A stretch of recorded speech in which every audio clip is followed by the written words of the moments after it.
राम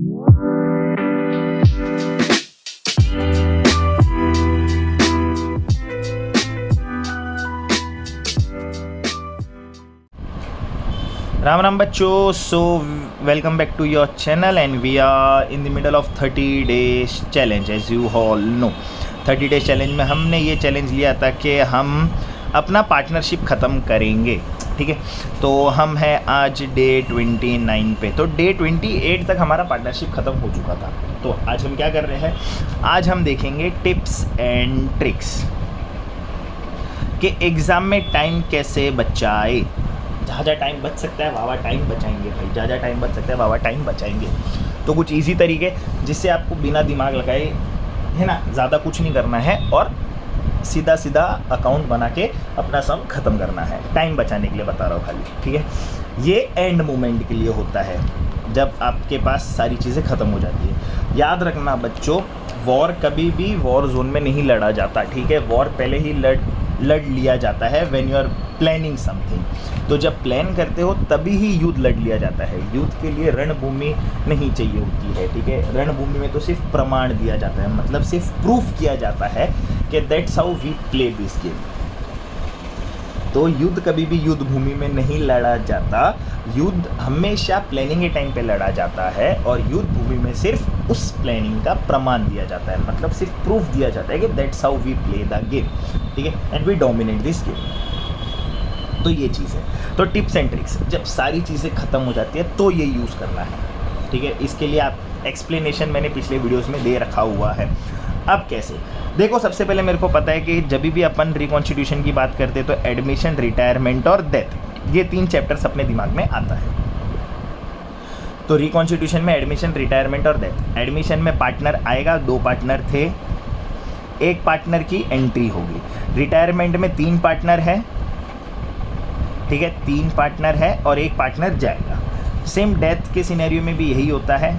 अब डेथ और रिटायरमेंट में तो कैसा है कि मेरा कैलकुलेशंस करना बहुत ज़्यादा आसान हो जाता है, मेरे को ज़्यादा दिमाग नहीं लगाना पड़ता, क्योंकि इसमें जो न्यू प्रॉफिट शेयरिंग रेशियोज़ वगैरह जो निकलते हैं वो तो डायरेक्टली भी, अगर कुछ इन्फॉर्मेशन अवेलेबल नहीं है तो वो मैं डायरेक्टली भी निकाल सकता हूँ, है ना। जैसे कि एग्जाम्पल में था, मान लो 3 पार्टनर है जिनका रेशियो है 2-1-1। अब ये वाला पार्टनर चले गया A, B और C, तो इसका सीधा 1 शेयर उठा के इन दोनों को दे दूंगा। सेम डेथ में भी वही है। एडमिशन में सीन होता है, तो एडमिशन में अपन टिप्स एंड ट्रिक्स करने के लिए देखो क्या करते हैं।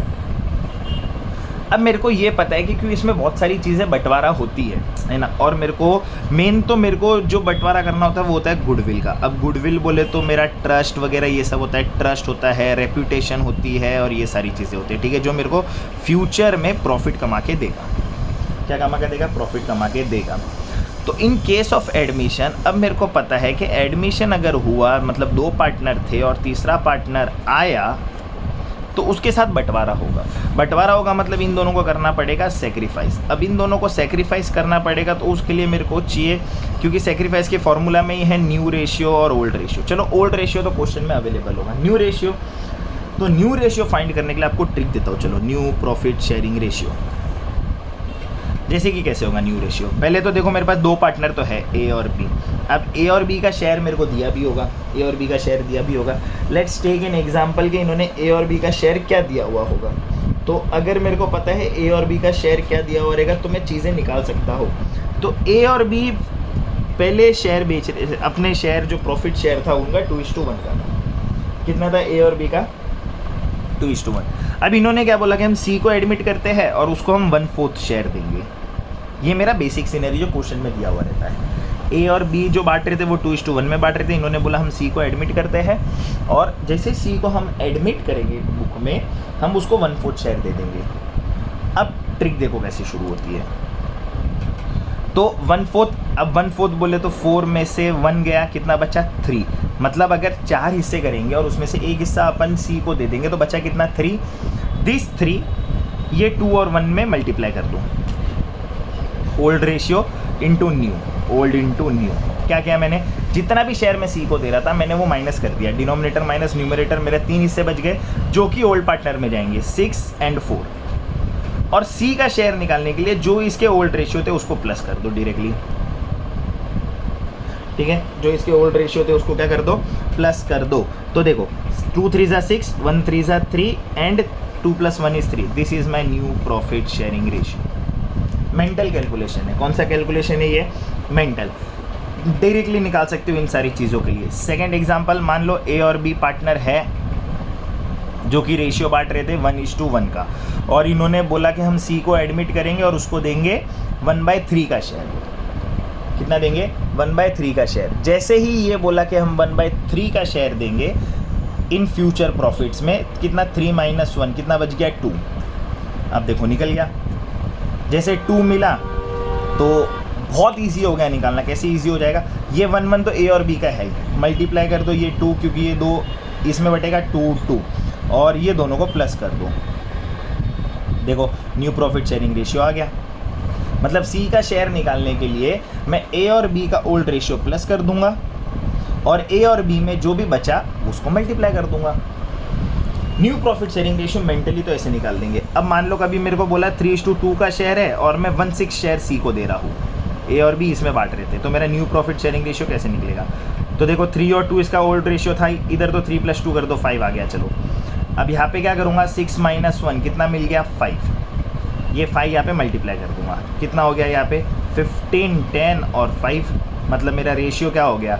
15:10:5, 3:2:1। ये मेरा न्यू प्रॉफिट शेयरिंग रेशियो निकल गया।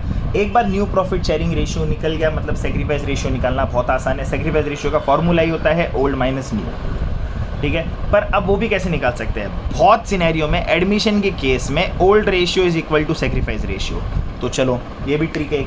क्या आपको दिमाग लगाना ही है? जो दिमाग लगाना ही नहीं है, जो भी आपका ओल्ड रेशियो वो आपका क्या बन जाएगा? Sacrifice ratio. पर डिनोमिनेटर नहीं लेना, सिर्फ न्यूमरेटर वाले सीन के लेना, ठीक है। ओनली न्यूमरेटर वाला पार्ट ही, न्यूमरेटर ओनली न्यूमरेटर पार्ट। तो ये मेरा सेक्रीफाइस रेशियो भी निकल गया। एक बार आपका न्यू रेशियो और सेक्रीफाइस रेशियो निकल गया तो फिर आपकी बहुत इजीली कैलकुलेशन हो जाएंगे। अब अकाउंट कौन से बनते हैं ये मेरे को पता है मोटा मोटी, हर बार अकाउंट्स मेरे यही बनेंगे, रिवैल्यूएशन, पार्टनर्स कैपिटल और बैलेंस शीट। अब इसके टिप्स एंड ट्रिक्स कैसे होते हैं कि अगर कुछ भी दिमाग नहीं लगाना है तो जो क्वेश्चन अवेलेबल है मैं उससे सारी चीज़ों को कैसे इनपुट में ला सकता हूँ, मैं कैसे फटाफट चीज़ें अंदर डाल देता हूँ। तो चलो मैं क्वेश्चन निकाल देता हूँ। मान लो जैसे मैंने कि कोई भी क्वेश्चन ले लेते अपन, अच्छा खासा सा क्वेश्चन ले लेते। मैंने क्वेश्चन ले लिया, चलो ये वाला क्वेश्चन ले लेते हैं। अब ये वाले क्वेश्चन में तो मेरे पास अवेलेबल है, मेरे को ऐसा क्वेश्चन चाहिए जिसमें चीज़ें अवेलेबल ना हो। Equally 2:1 equally 1/5। चलो डन, ये वाला क्वेश्चन ही लेते हैं अपन, संभव वाला। क्या दिया हुआ है इसके अंदर? देखो मेरे को क्वेश्चन अवेलेबल है। अब सिंपल सा चीज़, पहले न्यू प्रॉफिट शेयरिंग रेशियो निकालना है। तो ओल्ड रेशियो कितना है? 1:1। तो देखो मेरा ओल्ड रेशियो ए और बी का है 1:1, तो मैं लिख देता हूँ ए बी और सी। मेरे को यहाँ से न्यू प्रॉफिट शेयरिंग रेशियो मिल जाएगा 1:1, ठीक है। तो सी का शेयर तो सीधा आ गया 1 + 1 2। अब ए के लिए निकालना है। अपन सी को क्या दे रहे थे? सी को हमने देने की बात की 1/5 शेयर। तो जब मैं सी को 1/5 दूंगा तो बचा कितना? 4। कैसे आया 4? कैसे आया? सी को 1/5 देने की बात की तो 4 बचा। कैसे आया? 5 - 1, डिनोमिनेटर माइनस न्यूमरेटर। तो इंटू 4 इंटू 4, 442। तो मेरा न्यू रेशियो आ गया 442 विच इज़ 2:1। ये भी कर सकते हो। देखो न्यू रेशियो तो निकल गया, न्यू रेशियो निकल गया। सेक्रीफाइस रेशियो क्या आ जाएगा? इस केस में जो मेरा ओल्ड रेशियो है वही मेरा सेक्रीफाइस रेशियो होगा विच इज़ माई 1:1। डन। चलो ये तो हो गया। अब जो इन्फॉर्मेशन अवेलेबल है सीधा उठा के जो जा आता है वहाँ डाल दिया करो, ज़्यादा दिमाग लगाना ही नहीं है। Creditor balance sheet, bills payable balance sheet, outstanding expense balance sheet, डाल दो फटाफट। तो ये देखो लाइबिलिटी में है, लाइबिलिटी साइड में आ जाएगा। क्रेडिटर आ गया, बिल्स पेएबल आ गया, आउटस्टैंडिंग एक्सपेंस आ गया, खत्म है ना। और अमाउंट कितने कितने हैं? 15 15 50 15 और 50 15 और 3। चलो ये भी हो गया। एसेट उठा के अपनी अपनी जगह पर डाल दो। एसेट का आएंगे, एसेट साइड में आएंगे। तो देखो cash at bank, cash at bank, फिर क्या है, डेटर्स, स्टॉक, फर्नीचर, मशीनरी और लैंड एंड बिल्डिंग, सारी चीज़ें आ गई। अब सारे वो भी डाल दो, 75, 300, मशीनरी का अमाउंट कितना है, मशीनरी का अमाउंट है 18,000, फर्नीचर का अमाउंट है 10,000, स्टॉक है 20,000 और डेटर्स है मेरे, डेटर्स मैं यहाँ पे लेता हूँ पूरे के पूरे 20,000। चलो, जो जो अवेलेबल इन्फॉर्मेशन है मैंने सारे डाल दी। कैश है मेरा 12,000 का और बैंक में कैश पड़ा हुआ है मेरा 15,000 रुपीज़। देखो एसेट आप अंदर लिखना, लाइबिलिटी आप चाहिए तो बाहर लिख दोगे चल जाएगा। अब जो अब यहाँ पे कैपिटल था, कैपिटल भी बनाया हुआ है, सीधा कैपिटल लाइबिलिटी साइड है, क्रेडिट में डाल दो बाय बैलेंस करके, बाय बैलेंस ब्रॉट डाउन। कितना दो ही पार्टनर है तो यहाँ पे मेरा आ जाएगा 60,000, यहाँ पे आ जाएगा मेरा 40,000। एक पार्टनर नहीं है तो ये बनाने की ज़रूरत नहीं है। देखो इतना भी डाल दिया ना अगर आपने तो आपको मार्क्स तो मिल जाएंगे, ठीक है। तो अब रिवैल्यूएशन क्यों आएंगे, रिवैल्यूएशन सिर्फ इसलिए बनता है कि अगर इधर से कोई ऊपर नीचे चीज़ हुई तो वो यहाँ आ जाएगी, ठीक है। अब कैसे आता है, जैसे अगर एसेट कम हुआ तो इधर, एसेट अगर कम हुआ तो इधर, एसेट अगर बढ़ा तो इधर, कुछ भी अगर एसेट बढ़ता है तो इस साइड डाल दो, एसेट घटा तो इस साइड डाल दो। लाइबिलिटी अगर बढ़ती है तो मेरे लिए नुकसान होगा, नुकसान होने की वजह से मेरा खर्चा बढ़ेगा तो डेबिट में आ जाएगा, और लाइबिलिटी अगर कम होती है तो वो मेरे लिए फ़ायदा हो जाएगा, वो मेरे लिए क्या हो जाएगा, फ़ायदा हो जाएगा। बस यही तो करना है, क्या करना है, यही तो करना है। तो इससे मेरा एडमिशन तो बन गया, इससे मेरा रिटायरमेंट भी बन गया, इससे मेरा डेथ भी बन गया, दिक्कत तो है नहीं। जैसे देखो यहाँ पे मेरे को बोला है, क्या बोला हुआ है मेरे को, मशीनरी रिड्यूस हुई 2,000 से, तो मशीनरी अगर कम हुई तो देखो एसेट कम हुआ, रिवैल्यूएशन कितने से कम हुआ, 2,000। पहले 18,000 की मशीन थी, अब 16,000 की हो गई। एसेट कम हुआ तो इधर आ जाएगा मशीनरी 2, कितना, 2,000 से, जितने से कम हुआ वो एंट्री आ गई,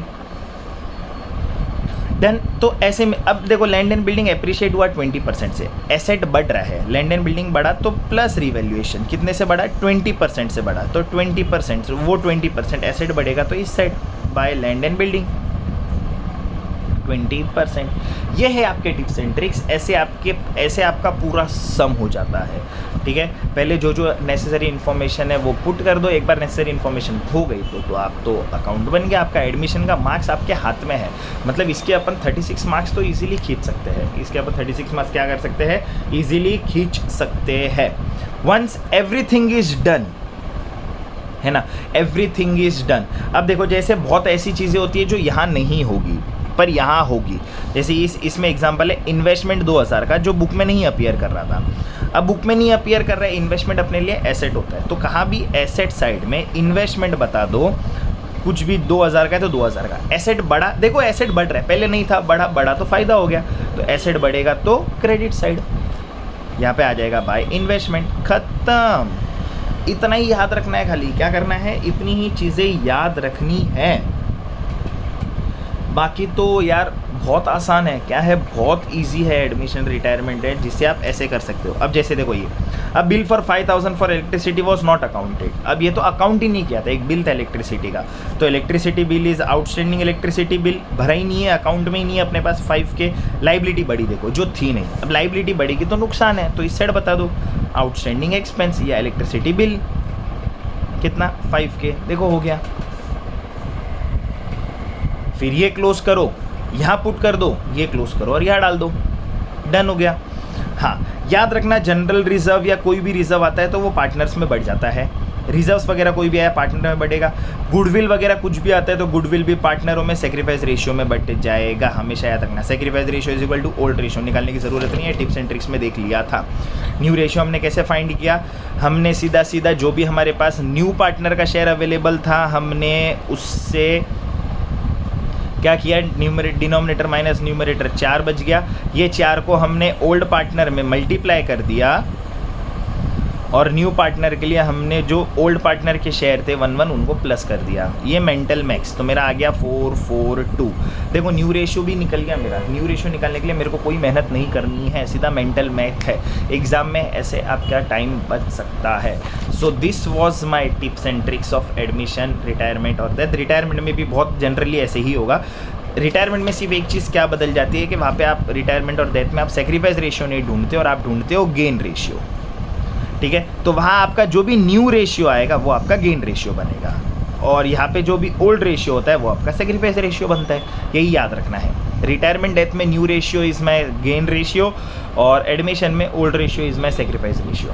बस हो गया, इतना हो गया तो आपका सम हो जाएगा। सारे एसेट अपनी जगह पे, सारी लाइबिलिटी अपनी जगह पे, बढ़ा घटा, एसेट कम हुआ तो इस साइड, एसेट बढ़ा तो इस साइड, लाइबिलिटी बढ़ी तो इस साइड, लाइबिलिटी घटी तो इस साइड, खत्म, आपका सम हो गया।